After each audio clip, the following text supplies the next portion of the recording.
पहले जब उनकी सरकार थी उन्होंने कहा था कि देश की संपत्ति पर पहला अधिकार मुसलमानों का है। आप भाषण दे रहे हो कि महिलाओं के जेवर, महिलाओं के गहने, वो संपत्ति कांग्रेस पार्टी विस्फोटियों को देगी, टेररिस्ट को देगी। ये पहला फेज में कांग्रेस पक्ष में मतदान हुआ, उसे घबरा गई तो प्रधानमंत्री जी, अमित शाह जी बार बार दौरे करने लग गए राजस्थान के अंदर, घबरा गए लोग। देश में इस समय चुनावी दौर जारी है। कई राज्यों में लोकसभा चुनाव के पहले चरण का मतदान हो चुका है। इसी बीच बीते रविवार प्रधानमंत्री नरेंद्र मोदी राजस्थान के बांसवाड़ा में लोगों को संबोधित करने पहुंचे थे, जहां उनके द्वारा दिए गए एक बयान से बवाल खड़ा हो गया है। पहले आप पीएम मोदी के इस भाषण को सुनिए। आपकी संपत्ति सरकार को हटने का अधिकार है क्या? क्या आपकी संपत्ति को, आपने मेहनत करके कमाई हुई संपत्ति को सरकार को ऐंठने का अधिकार है क्या? क्या उस संपत्ति को मेरी माताओं बहनों की जिंदगी में सोना, वो सिर्फ शो करने के लिए नहीं होता है, उसके स्वाभिमान से जुड़ा हुआ है। उसका मंगलसूत्र वो एक सोने का कीमत का मुद्दा नहीं है, उसके जीवन के सपनों से जुड़ा हुआ है।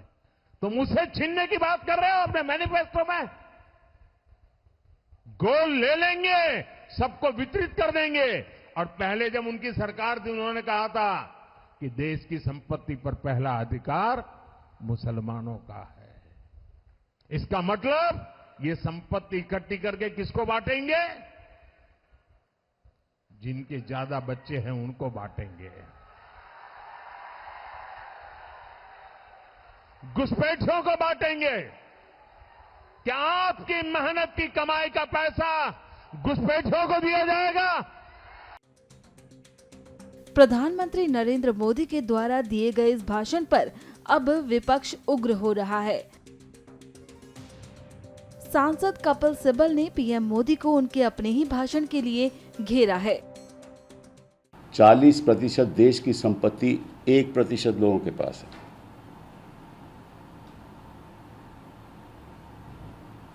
और आप भाषण दे रहे हो कि महिलाओं के जेवर, महिलाओं के गहने, वो संपत्ति कांग्रेस पार्टी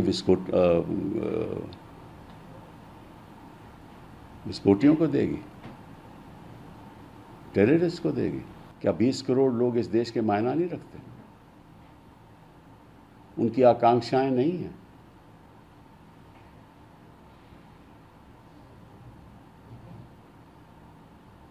ये तो मैं समझता हूं कि इतनी गिरावट राजनीति में आ जाए,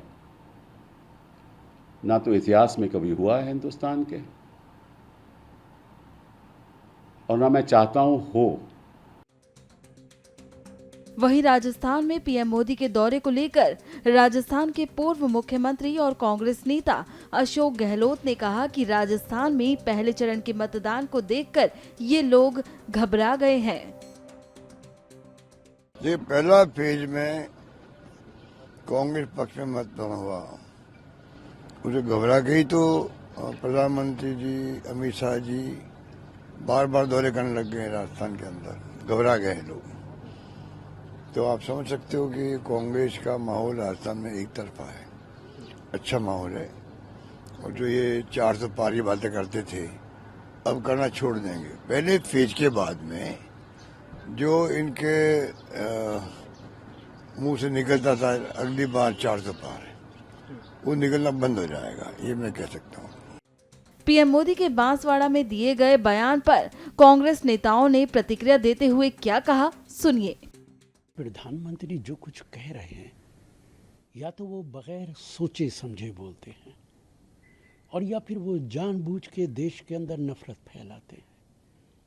उन्होंने कहा है कि कांग्रेस का मैनिफेस्टो है, वो लोगों की जायदाद लेके मुसलमानों में बांट देगा, औरतों के जेवरात ले लेगा। मुझे ताज्जुब होता है, देश का प्रधानमंत्री ये ज़बान कैसे बोल सकता है। और अगर उनकी बात ये सच होती तो कांग्रेस 50 साल हुकूमत में रही है, सारी हिंदुओं की प्रॉपर्टी लेके अभी तक तो मुसलमानों में बढ़ गई होती। कांग्रेस का अगर ये कल्चर होता तो 50 साल के अंदर तो कर दिया होता ना। आज तो सरकार नहीं है, तो प्रधानमंत्री देश के लोगों को गुमराह करते हैं, इसके अलावा कुछ नहीं है। ये नरेंद्र मोदी जी जिस तरह के शब्दों का उपयोग करते हैं, जिस तरह की भाषा बोल रहे हैं, जिस तरह के बयान आ रहे हैं, ये देश के प्रधानमंत्री को शोभा नहीं देते हैं। और इसका मतलब इसी तरह के बयान आना, यानी 10 साल में नरेंद्र मोदी जी ने देश को कुछ नहीं दिया। वो बात नहीं कर पाते हैं रोजगार को लेके, वो बात नहीं कर पाते महंगाई को लेके, वो बात नहीं कर पाते करप्शन को लेके, काले धन को लेके। क्यों डॉलर 85 रुपया हो गया, देश को बताना पड़ेगा ना। क्या कारण है सबसे बड़ा बेरोजगार देश हो गया, बताना पड़ेगा देश को। क्या कारण है दुनिया के 25 देशों में जहाँ सबसे ज़्यादा महंगाई है वो भारत भी उसमें एक आ गया, देश को बताना पड़ेगा। देखिए, कांग्रेस पार्टी बराबरी में विश्वास रखती है। चाहे कोई व्यक्ति किसी भी धर्म से हो, किसी भी समुदाय से हो, किसी भी वर्ग से हो, हम सबको बराबरी का दर्जा देना चाहते हैं। और ये बहुत ही दुर्भाग्यपूर्ण बात है और एनडीए भाजपा की बौखलाहट दिखाती है कि जिस तरह के अनर्गल बयान प्रधानमंत्री की तरफ से आ रहे हैं। पहले चरण के मतदान के बाद एक चीज बहुत साफ हो गई है कि भाजपा दक्षिण में साफ है और उत्तर में हाफ है। ये 150 नहीं पार करते, 400 तो छोड़ दीजिए, 150 नहीं पार करते ये।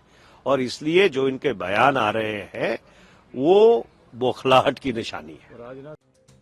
बता दें कि लोकसभा चुनावों के पहले चरण का मतदान हो चुका है। दूसरे चरण के लिए 26 अप्रैल को वोट डाले जाएंगे।